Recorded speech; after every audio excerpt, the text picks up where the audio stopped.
السلام عليكم، يا رب دايما تكونوا بخير. النهاردة هنعمل مع بعض ورقة الصدق بالبطاطس بطريقة سهلة جدا وبسيطة، وما تاخدش معاكي ولا وقت ولا مجهود ولا تعب. كده تقفي في المطبخ وتتعبي في 10 دقايق تكوني مخلصاها، وكمان مش هتاخد معانا مواعين كتير. أكلة سهلة جدا وتبقى أحلى كمان من بتاعة المطاعم، بقى احنا بإيدينا عاملينها وموصفلكيش الطعم والريحة بتاعتها في منتهى الجمال.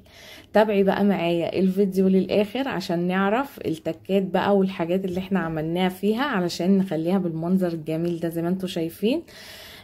ولو اول مره بتشوفوا قناتي انا مطبخ يسر، ما تنسوش بقى تعملوا لي اشتراك ولايك وتفعلوا الجرس عشان يوصل لكم مني كل جديد. ويلا بينا هنبتدي. اول حاجه هنا معانا كده في طاسه على النار، انا حاطه حوالي كده معلقه زيت بس كده بسيطه. سخن طبعا الزيت يبقى سخن، وهننزل بيه كده اهوت بالصدق زي ما انتوا شايفينه كده اهو. وبعد كده هقلب كده اهوت الصدق حاجه بسيطه جدا، وهسيبه بقى لحد ما ياخد اللون معانا ويستوي معانا. دلوقتي كده بقى شكل الصدق خلاص اهو زي ما انتوا شايفينه اهو. بصوا خلاص كده الصدق بقى تمام معانا. هنا بقى انا مقطعه البطاطس كده مكعبات وغسلتها اهيت وصفيتها، وهبتدي ان انا هضيفها فوق الصدق زي ما انتوا شايفين. كل حاجه يعني في الوصفه بتاعتنا دي النهارده سهله جدا، وما اخدتش معاكي ولا وقت ولا تعب ولا تعبتي فيها ولا اي حاجه. وهنقلبهم كده تقلبتين كده مع بعض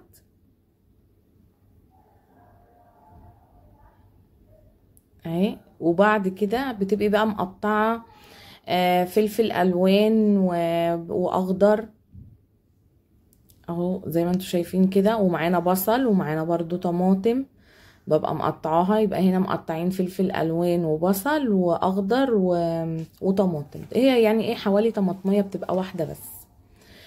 وهنا اهوت البهارات معانا بابريكا ومعانا كزبره ومعانا فلفل اسود، مش هنضيف بهارات كتير. ومعانا الملح كمان ضفناه مع البهارات. ومعانا هنا اهوت كام فص كده من الثوم بتخرطيه، لما بتخرطيه وتحطيه عليها كده بيبقى احلى ما انت بتبقي فرماه.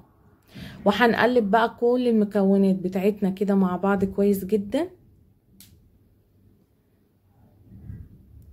او كده زي ما انتوا شايفينها. وبعد كده هنضيف لها حوالي كده معلقتين كبار من الصويا صوص. بدوت بقى الصويا صوص هنا بيديها طعم وريحة رهيبة، بتبقى جميلة جدا، ولون كمان يعني بيديها اللون بتاعها يبقى حلو قوي.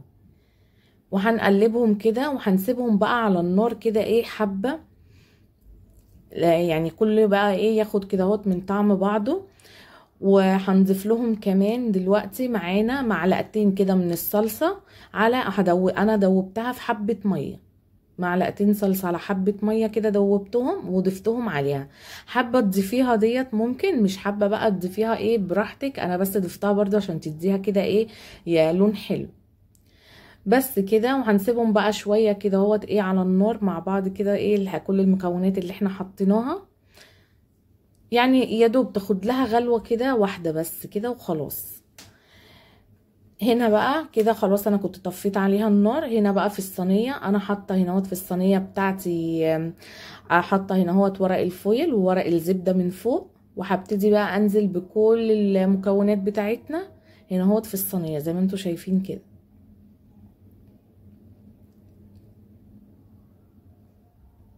اهي. وبعد كده بقى نبتدي ان احنا نسويها بقى، نسوي كده المكونات بتاعتنا كلها زي ما انتوا شايفينها كده في الصينية.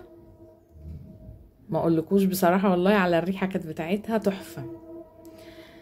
وهنا بقى انا حبيت قبل بقى ما اقفل عليها بقى، حبيت ان انا احط لها حوالي معلقتين زيت كده من على الوش زي ما انتوا شايفين كده. برضو هنا هتديها كده لمعة حلوة لما نحطها في الفرن وبعد كده نحطها تحت الشواية. هنبتدي بقى ان احنا نقفل عليها. اول حاجة هنقفل عليها بورق الزبدة، وبعد كده من فوق اخر حاجة بتبقى ورق الفويل اهو زي ما انتوا شايفين كده.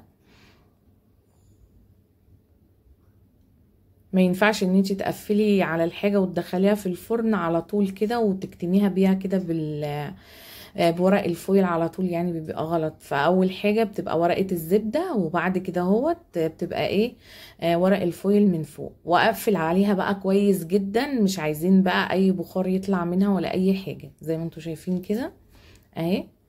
وبتبقي طبعا مسخنه بقى الفرن على درجه حراره 200 ويبقى سخن يعني من قبلها كده بشويه، وعلى الرف الوسط. وبتسيبيها بقى يعني حوالي ساعة الا كده، يعني يا دوب بتكشفي كده اهوت بس. بتشيلي حتة من ورق الفويل وورق الزبدة وبتشوفيها كده بالشوكة. ولو استوت بقى معاكي وتمام بتبقى خلاص بتطلعيها. هنا بقى كانت هنا استوت معايا اهي زي ما انتوا شايفينها كده. بس انا حبيت ان انا ايه بعد ما شلت ورق الفويل والزبدة ان انا احطها تاني تحت الشواية، تاخد بقى اللون معايا اللي انتوا شايفينه ده. هنا بعد ما حطيتها كده وطلعتها اهي تاني تحت الشواية. بصوا الصدقية زي ما هي ما حصلش فيها حاجة، والبطاطس بتاعتنا برضو جميلة اهي. وما اقولكوش برضو الريحة بتاعتها جمالها كانت عاملة ازاي، الطعم بتاعها حكاية. بس كده، ودي كده كانت الوصفة النهاردة بتاعتنا. يا رب تكون يعني تعجبكم، وباكتبوا لي في الكومنتات لو حد بقى عملها، تكتبوا لي وتقولوا لي ايه رأيكم فيها. جربوها وقولوا لي ايه رأيكم في الطريقة الجامدة ديت. جميلة جدا وما اخدتش معاكي ولا وقت ولا مجهود. واستنوني بقى في فيديو جديد. مع السلامة.